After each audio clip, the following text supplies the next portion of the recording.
আসেন।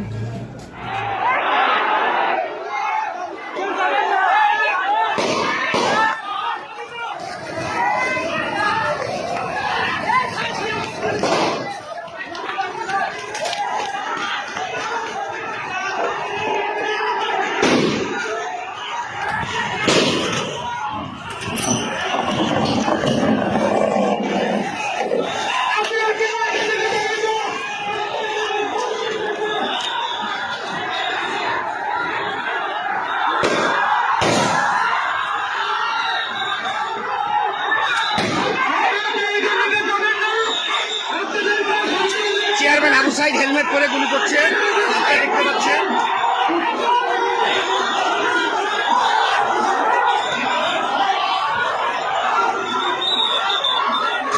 সারা শহরে গোলাগুলি চলছে।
আমরা এখন পাবনা সদর থানার সম্মুখে ভাড়ারা ইউনিয়নের সাবেক চেয়ারম্যান সাইদ চেয়ারম্যান জিপ গাড়িতে করে এসে হেলমেট মাথায় দিয়ে সাদা পাঞ্জাবি পরে পিস্তল দিয়ে গুলি করে।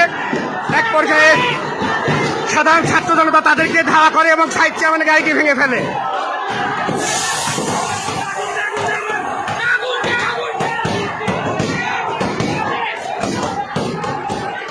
আমরা ল্যাবেড হসপিটালের সামনে থানার সম্মুখে, সদর থানার সম্মুখে।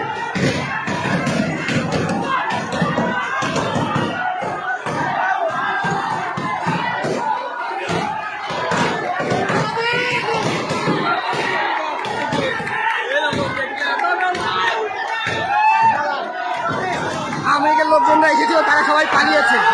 পাবনা শহরে এখন আওয়ামী লীগের কোনো লোকজনকে আর খুঁজে পাওয়া যাচ্ছে না।